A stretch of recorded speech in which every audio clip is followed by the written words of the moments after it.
new rule, Al Gore must come out with a sequel to his movie about climate change and call it An Inconvenient Truth II. What the fuck is wrong with you people? I say this because a bunch of depressing new surveys reveal that people in droves are starting to believe that global warming is a hoax. And this time, it's not just us. You know, people are always accusing me of hating America and calling it stupid. So tonight, I'd like to take a few moments to hate England and call it stupid. Because now the Brits don't believe in global warming either. I thought they were smarter than that. This is the home of Newton and Darwin. I can't believe we let these people build our exploding oil platforms. And even scarier is why people have stopped thinking global warming is real. One major reason, pollsters say, is we had a very cold, snowy winter. Which is like saying the sun might not be real because last night it got dark.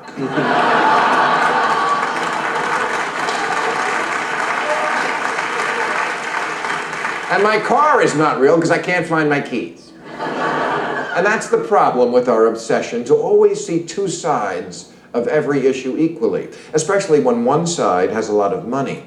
It means we have to pretend there are always two truths, and the side that doesn't know anything has something to say. On this side of the debate, every scientist in the world. On the other, Mr. Potato Head. There is no debate here. It's just scientists versus non-scientists. And since the topic is science, the non-scientists don't get a vote.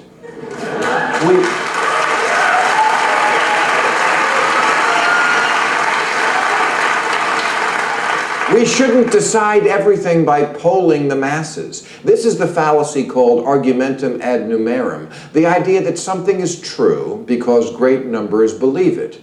As in, eat shit, 20 trillion flies can't be wrong.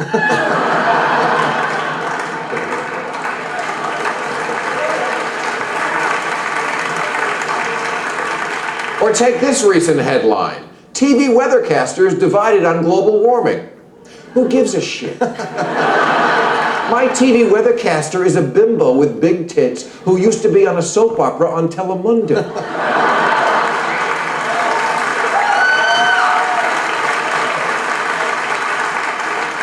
Mainstream media, could you please stop pitting the ignorant versus the educated and framing it as a debate?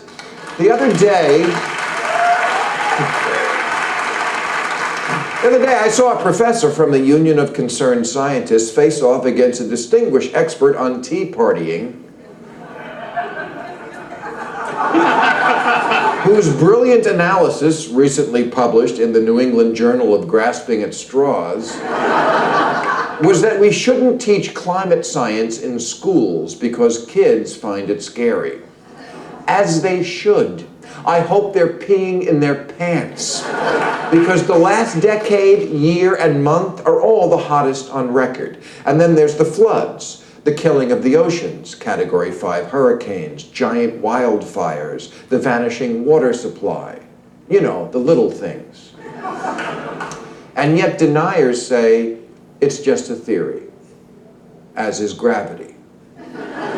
You know, for progress to happen, certain things have to become not an issue anymore, so we can go on to the next issue. Evolution was an issue until overwhelming consensus among scientists made it not an issue. When I was 6 years old, it was an issue how babies were born. There were conflicting theories. There was no consensus. Some thought a stork brought babies. Others contended you bought them at the hospital. The Catholic boys said the Holy Ghost brought them. And one kid said that girls had sort of a, as he described it, flap in front, and that men put their penises into it. This seemed the least likely.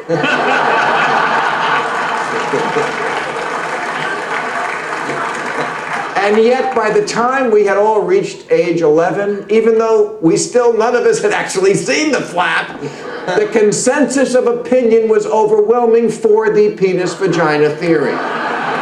It was no longer an issue. Devastating, worldwide climate change is happening, whether you phone in for it or not. You can't vote for rain. What's real is what's real, and like it or not, no one can change the nature of reality. Except, of course, with mushrooms and Pabst Blue Ribbon. All right, thank you very much. That's